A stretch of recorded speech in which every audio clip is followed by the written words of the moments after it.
So air-conditioned spaces and limit physical activity, that's tough when you're talking about kids at school, and heat is also seeping into classrooms. In many schools across Canada, it's not a given that there is air conditioning or very good ventilation. And of course, with the effects of climate change, hot days during the school year are set to become more and more frequent. So our senior education reporter, Deanna Sumanek-Johnson, has been looking into all of this. You'll see a piece on The National tonight. We get a little sneak preview of all of that. And thanks for coming in. So you've been looking at the situation in schools. This is a huge issue, a major concern for parents. It really is. And Heather, inevitably, when you talk to people about this, they will say, well, I remember being occasionally hot in my classroom, and certainly I'm sure you and I do, but it was an occasional day, maybe towards the end of June, that real end of the school year. On the sports day. On a sports day, or you're in one of those portables and, you know, it's really steamy. It was an occasional occurrence then. It's much more frequent now. All the experts you've spoken to and those statistics that you've been reading, we know that there are more hot days they're more closely stacked together. They're happening earlier in the year, in May, sometimes as early as April. We know we had a very hot September, for example. So those days are occurring throughout Canada. We know that there isn't really a place in Canada that is not affected by climate change in one way or another. And heat does affect children in specific ways. Here's how one expert put it. They do have a higher metabolism than adults. So their ability to their demand for cooling off is going to be higher because of that. Another reason we're concerned with children is, they may not be aware of when the conditions for heat are putting them at risk. And so it's really incumbent upon adults to be aware of that issue. Children may not realize that they are dealing with heat-related illness.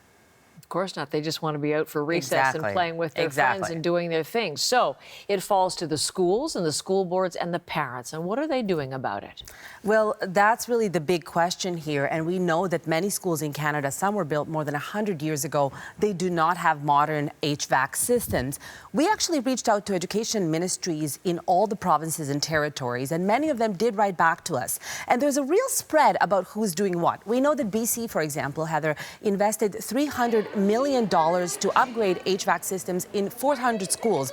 That is quite an accomplishment. We did not see that throughout across the board. Many ministries have said, well, this is the money that we give to the school boards, and it's their responsibility to maintain schools. So this is part of maintenance. Now, when we spoke to the school boards, they said this is not enough money.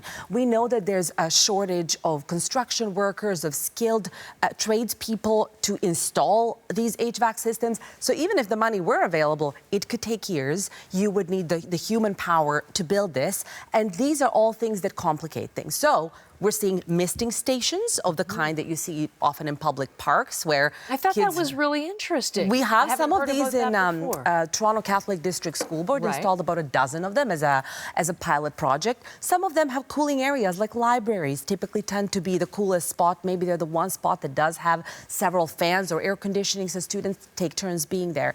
And some parents I've spoken to have said it's just not enough. They want to fundraise to institute air conditioning in their schools. Here's what one mother had to say. We bring them to school because we want them to be safe. And we know that they're obligated to ensure that there is safety in the classroom.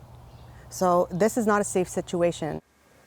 So fundraising, again, to make it safer. I mean, in some ways, they're looking for stopgap measures. Is there an overarching solution that any experts are pointing to? Well, we've spoken to experts who have said, make this a priority, install HVAC. I mean, you and I are sitting in an air-conditioned space. Most people's offices are air-conditioned. Don't children deserve the same? Others have said installing mass amount of ACs is actually not a sustainable solution. We know when there is a heat wave, experts tell us, don't crank up your AC all day long. Try to see if you can do other things. Natural ventilation, certainly planting more trees for that natural shade, because we know that ACs put a strain on the grid, and that could cause problems down the line. And then some people we've talked to have certainly said what we need at the very least is a bar, which is, let's say, what is the temperature that can be reached inside the classrooms, at which point you need to think about measures. maybe closing schools, maybe pivoting to virtual. Some schools in the New York State, for example, have put that measure at 27 degrees Celsius, that when it's 27 and up inside the classroom, it's time to think about other things, maybe moving school days on other days, maybe pivoting to virtual. We haven't seen that in Canada yet, but it's among the roster of solutions being proposed. Okay, Deanna, thanks so much. It's the topic in much of the country Really today. is.